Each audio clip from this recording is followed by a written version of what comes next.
सोना तो महंगा हो रहा है, चांदी महंगा हो रहा है लगातार, उस पर क्या कहेंगे आप? देखिए, देश के प्रधानमंत्री जी अपने आप को सलमान खान समझते हैं। सलमान खान जो कहता है वो डिफिनेट नहीं करता था वांटेड फिल्म में।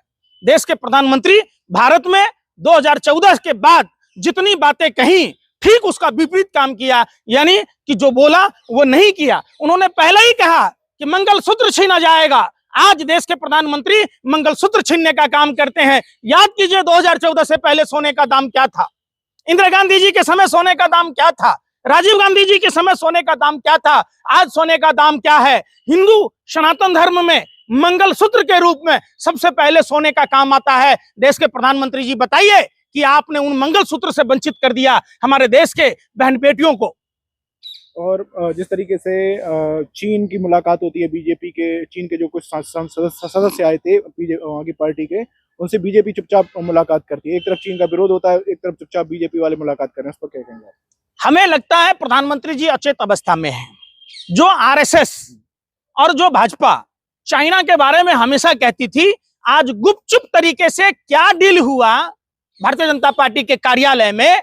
और तो और चीन लगातार डोकलाम में क्या कह रहा, अब तो कश्मीर का हिस्सा भी अपना बता रहा है। चीन उधर ब्रह्मपुत्र नदी पर बांध बना रहा है, सड़कें बना रहा है, अरुणाचल के लिए पासपोर्ट की बात कह रहा है। तमाम ये चीजें देखने के बाद ये पता चलता है और लगातार चाइना के साथ व्यापारिक घाटा बढ़ता जा रहा है। देश के प्रधानमंत्री जी ये जवाब दीजिए, चाइना का चौ नहीं बोल पा रहे हैं, जो चाइना को लाल आंखें दिखाने की बात कहते थे, तो आप बताइए ना क्या हुआ आपका, हमारे वीर सैनिकों के शहादत का क्या हुआ? आपके एक गलती ने पूरे वैश्विक स्तर पर चाइना को बल दिया। आपने कहा ना कोई घुसा था ना कोई घुसा है। और भैया घुसा तो था भाजपा कार्यालय में, दीनदयाल उपाध्याय मार्ग में, क्या कोई इलू इलू बतियाए आप लोग, पता ही नहीं चला। चाइना ने तमाम समस्याओं पर बात नहीं की। ये प्रधानमंत्री जी एक कमजोर और डरपोक प्रधानमंत्री, कायर प्रधानमंत्री, बुज़दिल प्रधानमंत्री, जो तमाम देश की समस्याओं से भागता है। और इनकी क्या मजबूरी है कि वो चाइना से, सुब्रमण्यम स्वामी का वो बयान भी आपने सुना होगा कि प्रधानमंत्री जी चाइना में क्या करने जाते हैं। हमको लगता है कि कहीं ना कहीं प्रधानमंत्री डरे और सहमे हुए हैं। भारत की विदेश नीति पर भी सवाल उठ रहा है, कह रहे हैं कि डामाडोल हो रही है। एक तरफ कहीं अमेरिका के साथ हो जाते हैं तो कभी चीन के साथ देखने लगते हैं। अमेरिका उन पर टैरिफ लगाने की बात करता है तो चाइना के पास चले जाते हैं। इस तरीके की हो रही है। देखिए, नीति है ही नहीं भाजपा में कुछ भी। भाजपा में अगर नीति होती, देश के अंदर भी न कोई राष्ट्र के लिए एक नीति है और न कोई इंटरनेशनल लेवल पर विदेश नीति है। लगातार हम हर मोर्चे पर श्रीलंका, नेपाल, पाकिस्तान, अब बताइए ना, जिस ऑपरेशन सिंदूर में चाइना पाकिस्तान को मदद कर रहा था, प्रधानमंत्री जी अपने कार्यालय में चाइना को बुला रहे हैं। देश के वीर जवानों की शहादत का इनको कोई लाज शर्म नहीं है, लोक लज्जा नहीं है। किस मुंह से चाइना के साथ ये बैठते हैं? ये तो बेहद ही दुखदाई बात है। ये देश के मान सम्मान को ताक पर रखते हुए सिर्फ और सिर्फ अपने फायदे के लिए चाइना के साथ समझौता करते हैं। कोर्ट का आदेश हुआ है कि जो संभल में हिंसा हुई थी उसको लेकर जो अनुज चौधरी समेत 14-15 पुलिसकर्मियों पर एफआईआर दर्ज होनी चाहिए थी, लेकिन वो एफआईआर दर्ज नहीं हो रही है और वो कह रहे हैं कि इसकी जांच पहले ही हो चुकी है। कैसे देखते मामले? अब ये तो न्यायालय को भी नहीं मान रहे, संविधान को नहीं मानते, और ये क्या इनके बाप दादा भी नहीं मानते थे। कई सालों तक झंडा नहीं फहराया। ये विदेशी हुकूमत के दलाल थे, मुखबिर थे इनके। आप बताइए ना, चंद्रशेखर आजाद की हत्या के पीछे आरएसएस का कौन सा नेता था? वो बताइए। भगत सिंह के फांसी के जो हुआ, क्यों हुआ? सूर्य नारायण कौन था? को सरसादी लाल कौन था? तो ये लोग देशद्रोही ताकते हैं। एक पूरा का पूरा नेक्सस है जो भारत विरोधी संगठन है, उसका नाम है आरएसएस। आजादी के पहले भी, आजादी के बाद भी। पश्चिम बंगाल में चुनाव आ रहे हैं और जिस तरीके से वहां पर ममता बनर्जी के खिलाफ ऑफिस पर जो रेड पड़ी थी, उसको लेकर भी सुप्रीम कोर्ट ने ममता बनर्जी को फटकार लगाई है। चुनाव से पहले क्या ईडी की इस तरीके से कैसे? देखिए, आपने एक मालवीय जी का देखा होगा, तो कांग्रेस में जैसे ही वापसी की घोषणा करते हैं, उनके यहाँ छापा पड़ना शुरू होता है। इन्होंने तो अपने हाथ की कठपुतली बना रखा है ईडी को। ईडी में इतने मामले हुए, ईडी इतने लगातार छापेमारी की, किसी नेताओं को, किसी संस्थाओं को कोई ये हुआ? जो लोग जैसे अजीत पवार देख लीजिए, हसन मुशरीफ देख लीजिए, छगन भुजबल देख लीजिए, प्रफुल्ल पटेल देख लीजिए, शुभेंदु अधिकारी देख लीजिए, हेमंत बिस्व शर्मा देख लीजिए, तमाम वो लोग ये काम क्या करते हैं, पहले डराते हैं।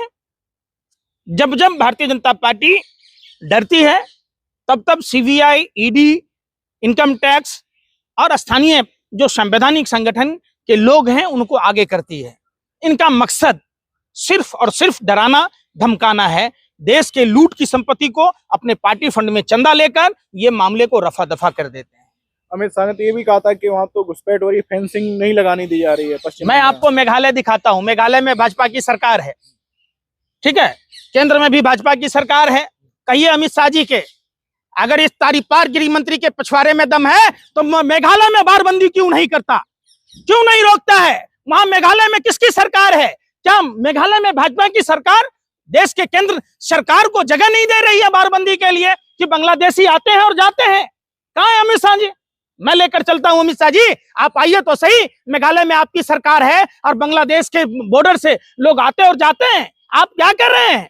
इनका घुसपैठिया इनके पीछे उंगली पकड़ के चलता है। जहां जहां चुनाव होता है घुसपैठिया जाता है, फिर वो दूसरे राज्य में शिफ्ट कर जाता है। बिहार में कितने घुसपैठिए मिले भाई?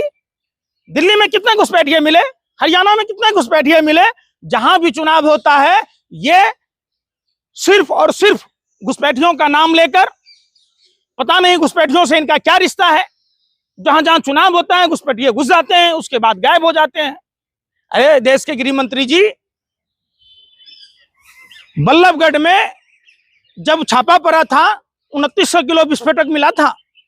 30 तारीख को, 29 तारीख को पॉल्यूशन कटवाया था, 10 तारीख को दिल्ली में विस्फोट हुआ। क्या कर रही थी आपकी खुफिया विभाग? क्या कर रहा था गृह मंत्रालय?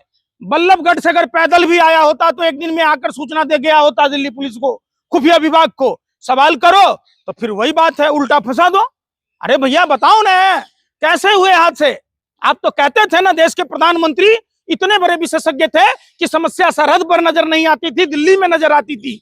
सरहद भी आपका, दिल्ली भी आपका, पूरा देश में ज्यादातर राज्यों में भाजपा की सरकार है। जवाब दीजिए, ये हथियार कहां से आते हैं? देश के प्रधानमंत्री को जवाब देना होगा, ये हथियार कहां से आते हैं, ये विस्फोटक कहां से आता है? जब आप दिल्ली में बैठे हैं, सरहद की निगरानी भी आपके अंदर में है, तो ये अपराधी कैसे आते हैं, आतंकवादी कैसे आते हैं? आप इतना विरोध कर रहे हैं बीजेपी का, लेकिन मुंबई महाराष्ट्र में बीएमसी के जो चुनाव थे उसमें तो जीत हो गई उनकी। अरे भाई रिजल्ट आ गया क्या? आज आ रहा है रिजल्ट। तो आपको कैसे पहले पता चला भैया? रुझान आ रहा है। मैच फिक्स है क्या? नहीं। मैच फिक्स है इसका मतलब? पानी में मछलियां नौनों पिस बखरा, चुनाव हुआ, मतगणना हुआ नहीं, आपको जीत का पहले मालूम है। लगता है पीएमओ से पहले ही आपके पास लिखे आगे आगे चलाओ यही चीज। अरे आपने नहीं देखा कि स्याही वाला कांड आपने पता है कि नहीं पता है? हाँ, तो क्या है ये? कई मतदाता वोटर कार्ड लेकर घूम रहे थे, उनको पता ही नहीं चल रहा था कि किन बूथों पर उनको मत डालना है। क्या आपको नहीं पता चला है? देखिए, चुनाव जीतना छल से, प्रपंच से अलग बात है। इसका यह मतलब नहीं है कि देश में समस्याएं नहीं हैं।